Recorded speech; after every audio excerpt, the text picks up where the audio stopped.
Welcome to Integration Nation. I'm Dee Daniels. Allison, we are so excited that people are downloading this podcast and sharing it with everyone they know, and our brand new feature of Q&A. Q&A. I'm all about the Q&A, and so excited to keep hearing from you all about your comments, your questions, things that really resonate with you during the episodes, things that you want to know more about.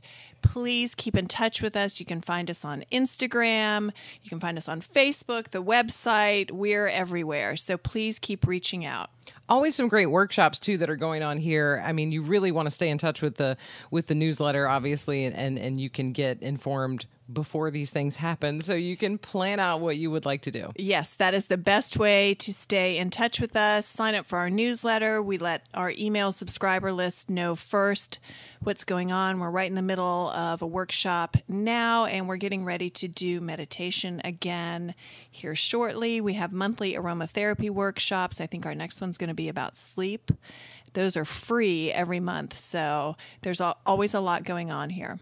This is exciting because this episode is our first time having a guest on the podcast. I know, branching out in so many new ways, and I could not be more excited about our first guest. This is coming from a place of a very special relationship that you have with yoga, and how you use yoga and what it means to you and what it has meant to you as your everyday journey. I mean, you've had such a great journey with yoga.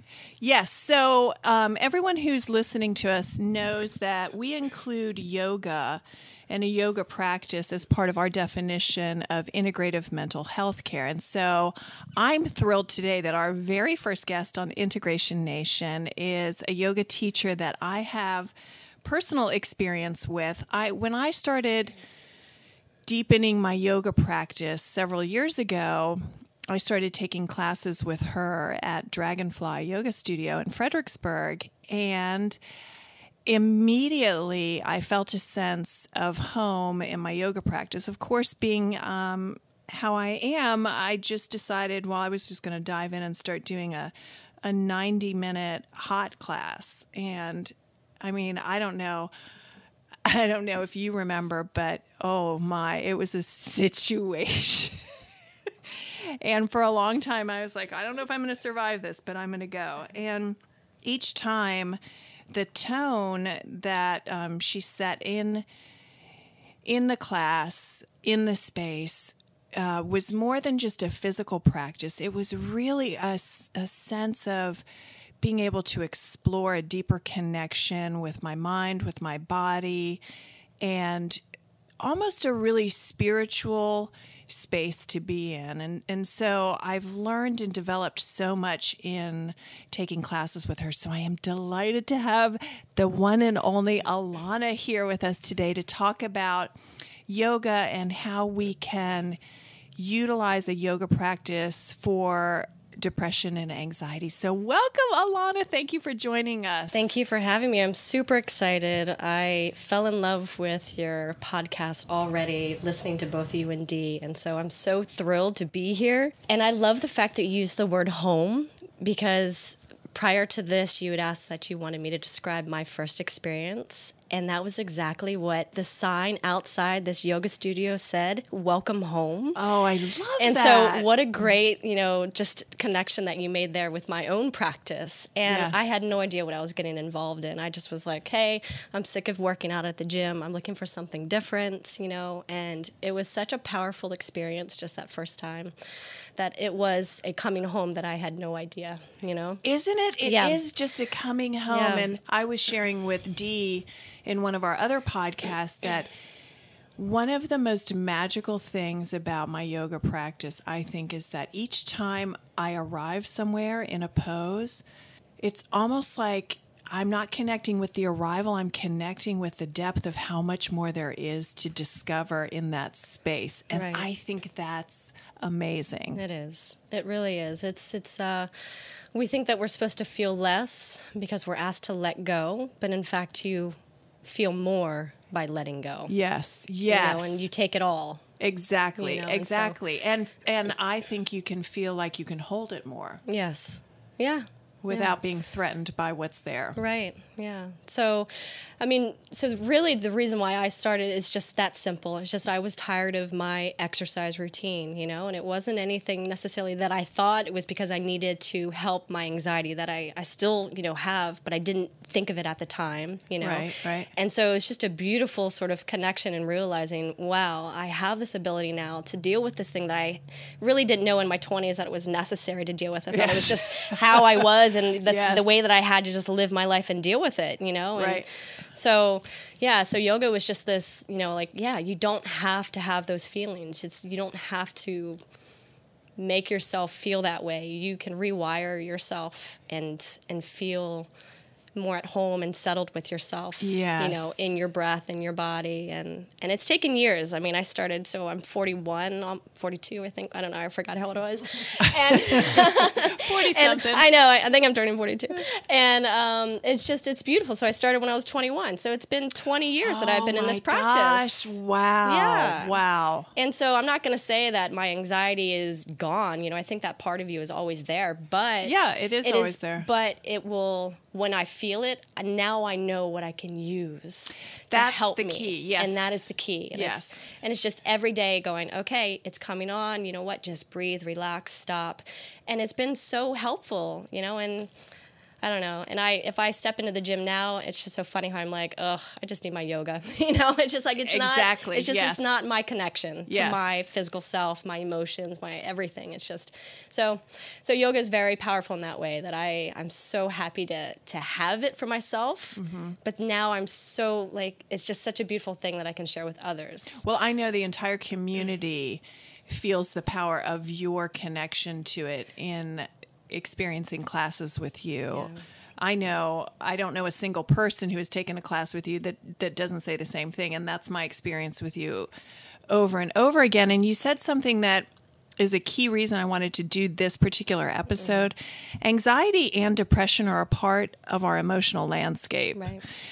We're not ever going to escape those in our human experience, but it really is about knowing how to be with it and manage it, move through it without getting stuck in it. Right. And that's how I think yoga can be particularly useful. Absolutely. Well, and it's something you just have to do every day. And that's the thing that people have difficulty in remembering, is that it's so important that even if you just can give yourself 5 minutes to yes. just pause whatever you're doing and just to notice what's happening within your breath. Right. So, for instance, if you just want to right now, just feel your breath. Okay. Just take a moment and pause whatever you're doing. Okay, so if you're driving, of course, you're going to want to do this when you're not driving. But if you're in a place where you can join with us in this practice, then pause. Yes. While you're counting your breath, for how long do you want us to do this? So you're going to do it for a minute. Okay. Right? And so wherever you are, you'll have to obviously find your own clock, do it for a minute. But I want you to count every breath. And every breath means an inhalation and an exhalation. So every time you breathe in and breathe out, that's one breath. That's one. Okay. So right now, wherever you are, just be able to give yourself a moment to pause. So on an average, a person breathes up to 16 times a minute. Okay. But a person who's been practicing yoga and who does meditation every day breathes 1 to 3 times in a minute. 1 to 3 times. Yes. Right. Exactly. 1 to 3. 1 yes. to 3 times. Yes. Because this, now we're going to experience, and you're still at pause, you're not driving still. Now I want you to take a connection to your breath. Okay. I want you to sit for a moment, sit tall, and I want you to close your eyes. And I want you to just let out a full exhalation. And then think about your belly. And I want you to slowly start to breathe into it like you're blowing into that balloon. And since your eyes are closed, go ahead and envision this balloon starting to inflate. And it rises up into your rib cage, into your collarbone. And then you see this full balloon just filling up and floating in the air. And you just watch it, holding that inhalation without strain. You pause and watch until you're ready to slowly let it melt. And you just watch it dissipate, and it sort of moves from side to side.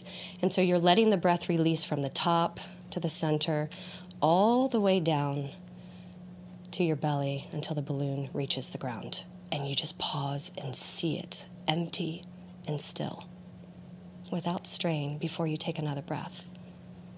What a beautiful visualization of our breath as a balloon and connecting with the natural movement of that, and the pause at the top and the bottom of the breath. And it's so important, and you see, because in a natural breath, we don't even think that. We don't even think about, we just breathe without anything. But if you take that full yogic acknowledgement, the mindfulness, then you can see how maybe 1 to 3 is not so crazy in a minute. Absolutely, absolutely. And it was a different way to be with my breath. Instead of my breath just kind of being this automatic thing that is, it was the center of my focus and my attention. Right.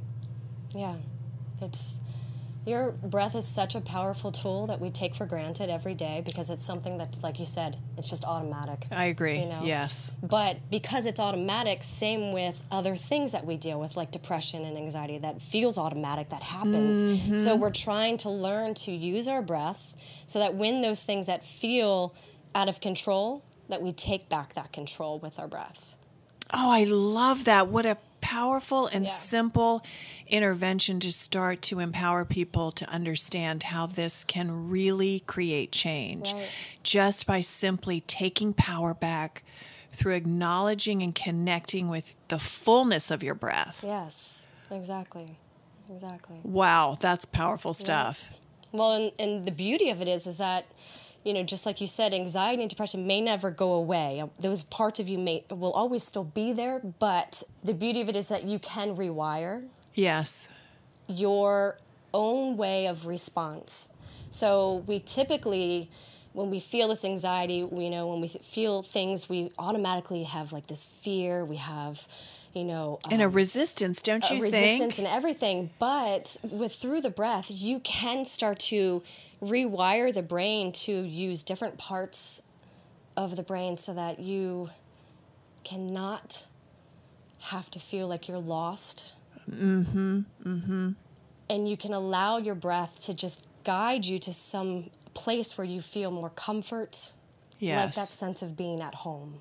Right? Yes, absolutely. Absolutely. I was just thinking about how sometimes where I am now in my yoga practice, if it's been a few days and I haven't done any yoga, I can feel that physically, spiritually, emotionally, psychologically. Yeah. I just feel creaky.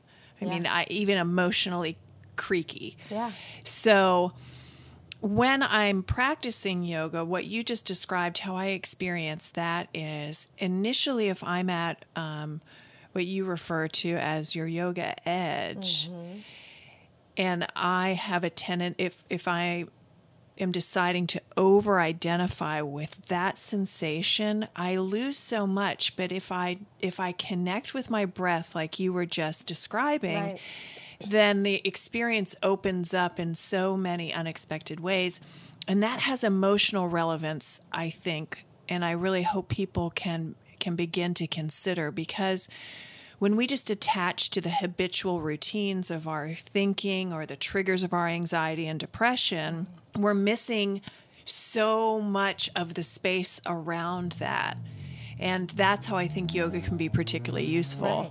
And that space is not just focusing on the negative. Yes, exactly. And that's what we tend to lean towards. Because it's so easy to always focus on all the bad things that you're feeling, all the tension, all the tightness, all the stress, when we forget about what about all the other things that are being receptive to the moment, that are accepting and happy. And grounded.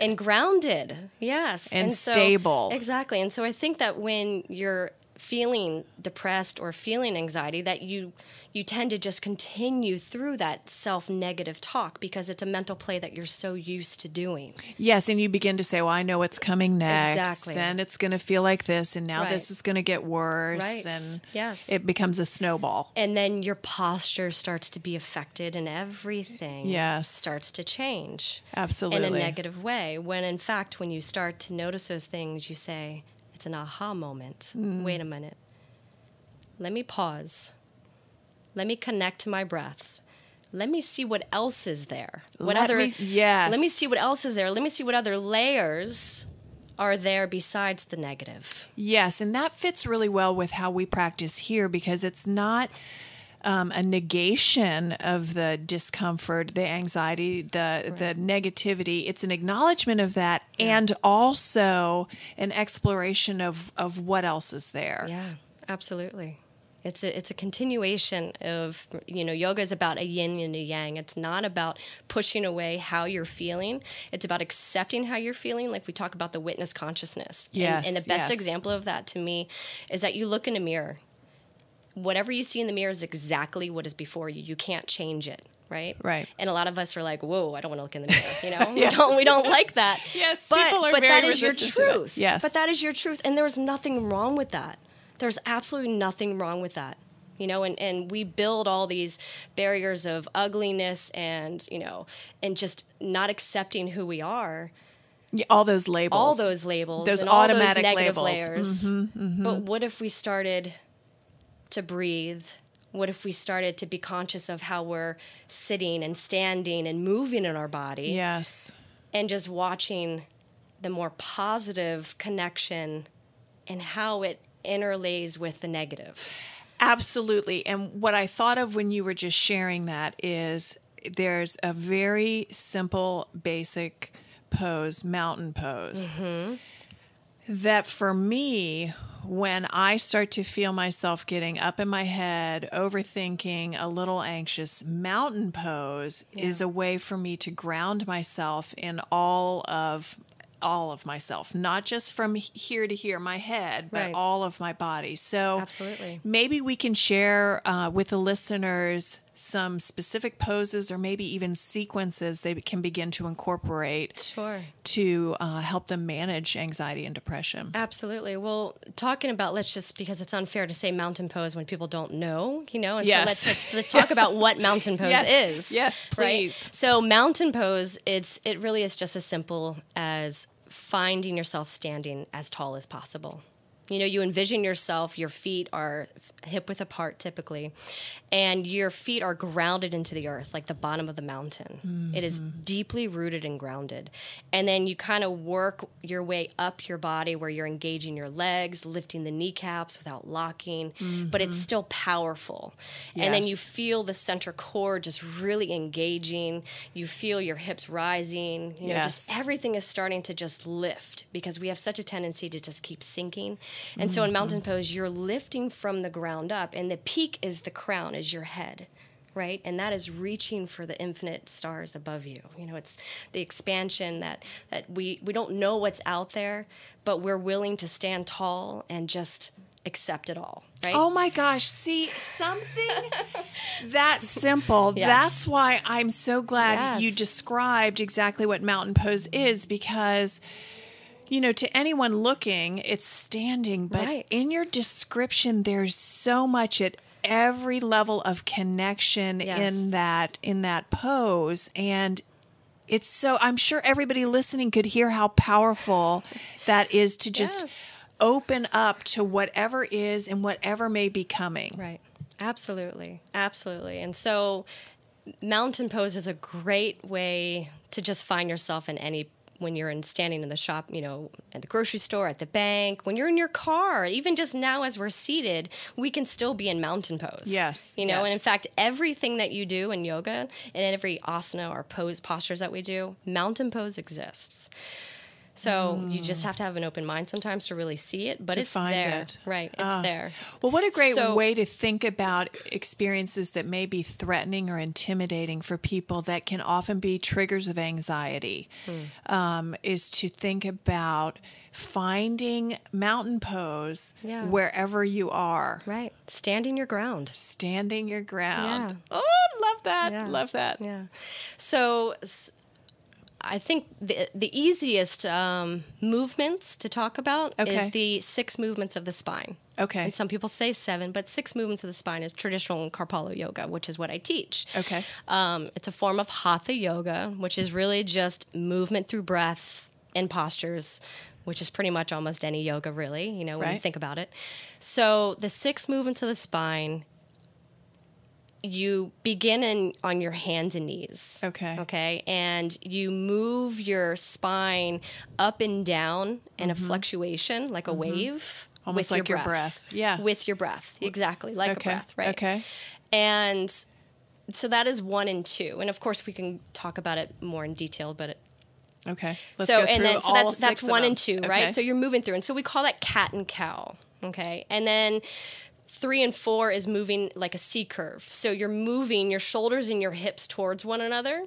Okay. So if someone were to look at you up above, your spine would look like a C, right? One direction is a C, the other side is a reverse C. But it's a spinal motion from side to side.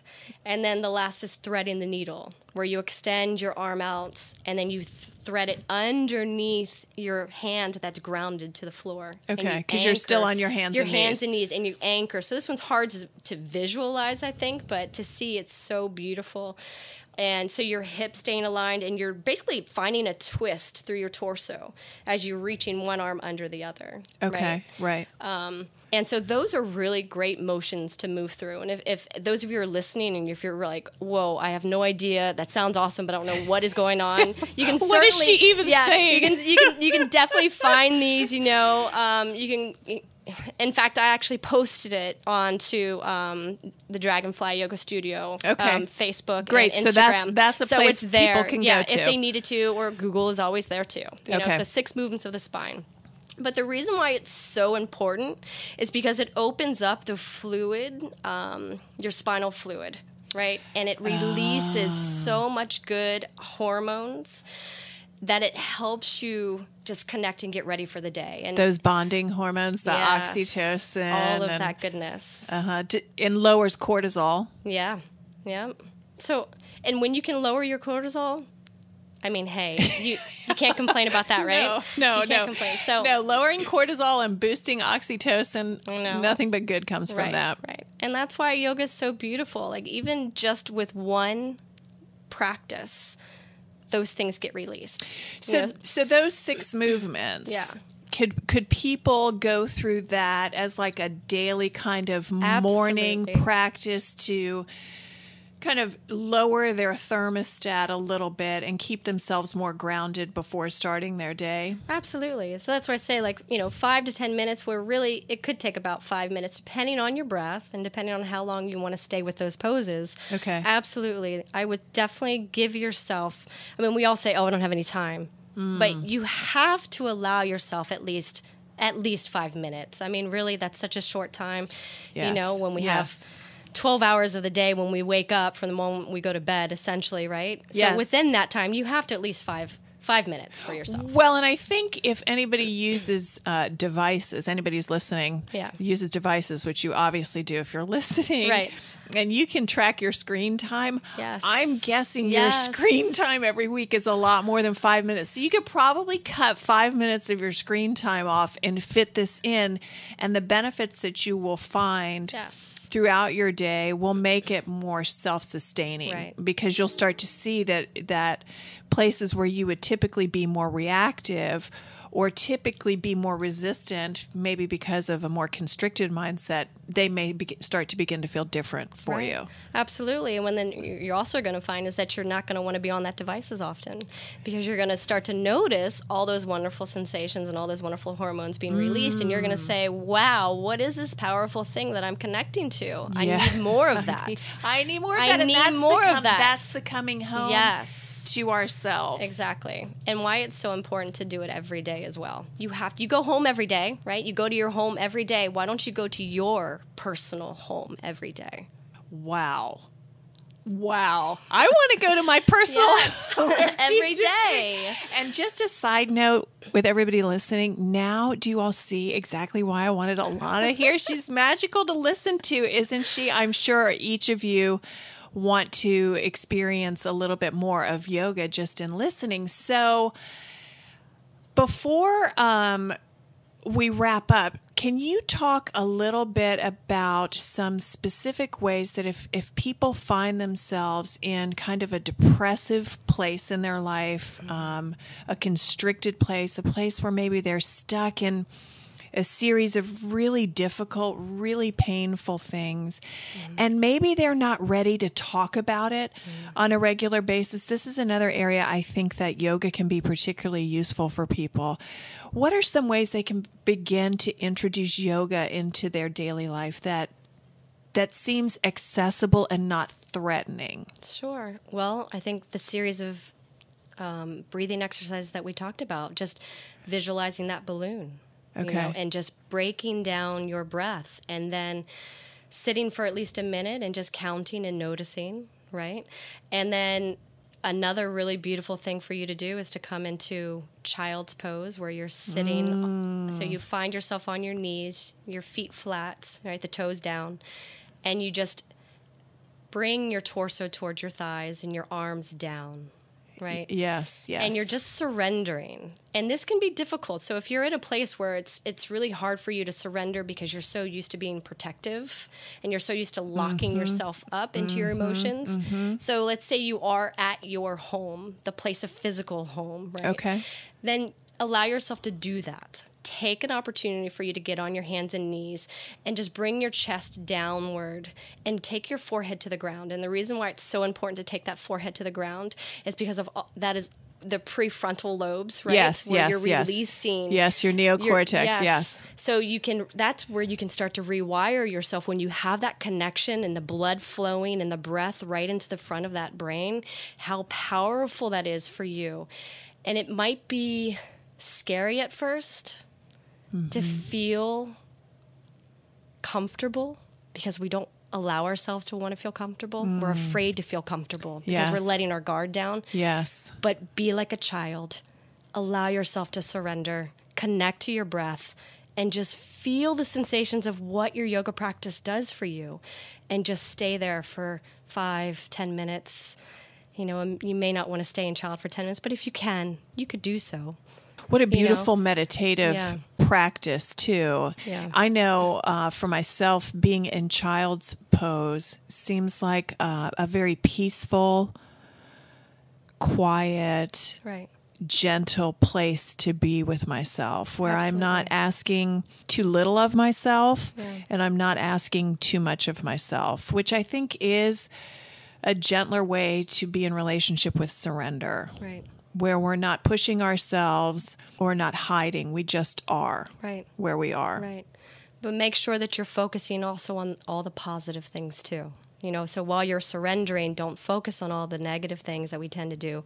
Focus on all the beauty, all the gratitude that you do have with the things that are connecting to you and that are there and available for you. Absolutely. Yes. So important. And then once you do that, it's so important to just sit up and just either cross your legs, or you can just sit back onto your heels if that's comfortable for you. But sit with your spine erect. Okay. So that you can start to establish that mountain sensation of grounding and connecting and just being open to whatever may come. So what I love about that is the pairing of surrender with groundedness, because in our experiences, whatever it is that we are moving through or transitioning from or moving towards, whatever is going on, there is a process of surrender and grounding in kind of a steady confidence. And so pairing those two is a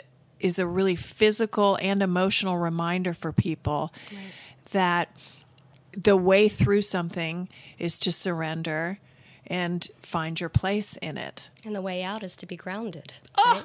yes, the way out is to be grounded. Yes. Absolutely. Yeah. Absolutely. Okay, so if they're new to utilizing yoga to help them manage their moods, what would you suggest is a good starting place for people in this community, in their community? Is it to try a yoga practice at home? Of course, it's always a good idea to try our workshops here when we have them. Yeah. Or at Dragonfly. What would you say for people to try? Well, first and foremost, you have to find a place that you're comfortable.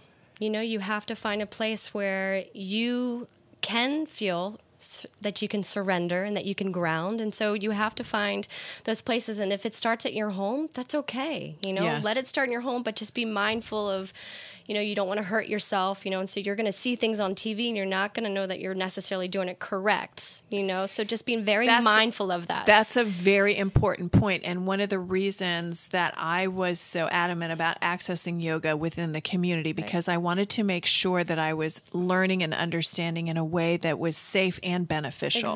Exactly. But so if you're someone who has that anxiety to be around people and to move through those emotions, which can be hard, maybe finding someone, like yourself to come to your workshops where it's in a smaller environment.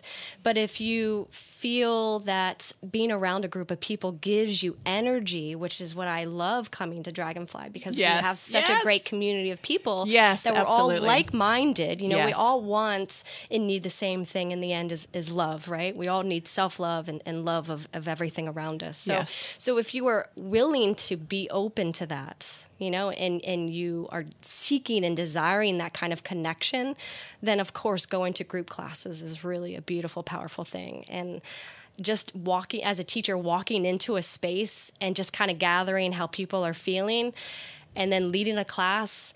And it's so fun and so awesome. And then just to see everyone's smiling faces at the end of it, and some people are super serious at the end of it because they're dealing with things, Yes. And others are like, that was awesome. That's exactly what I needed. It was fun, lighthearted, but we all react in different ways. And so what you just need to do is you need to find what resonates with you. That's the most important thing. I love that. Okay, so Dragonfly is in Fredericksburg, and tell right everybody in the heart of downtown. Tell everybody where they can find you. So we're at 810 Caroline Street. We're in a shopping mall. Basically, it's not really a shopping mall like in Spotsy or something, but there's lots of cute little shops within it, and that's why it's called a mall. So if it's a beautiful space. Yeah, and so we're connected to Jabberwocky is there, and we have a beautiful new space. We have a hot room. We have a really large, beautiful main room, and just great community of people. Yes, such a wide variety of classes, and people can find you. We have 50 classes a week. Wow.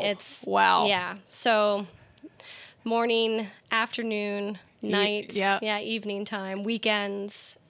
So great. And people can find you on at dragonflyyogafred.com. Dragonflyyogafred.com. Yep, exactly. Oh, thank you so much for being here with us, Alana. Thank you for having me. I know. Thank you so much. It's always such a pleasure. Yes, we love to be in your having presence. You. Oh, I feel the same, and I will see you tomorrow too. Thank you. Namaste. Namaste. I just want to find a place of peace. I want to figure out how to get grounded. I want better sleep and less stress. But I don't really know how to meditate. I don't have time to learn. How do I even begin to know what kind of meditation is right for me, for my life?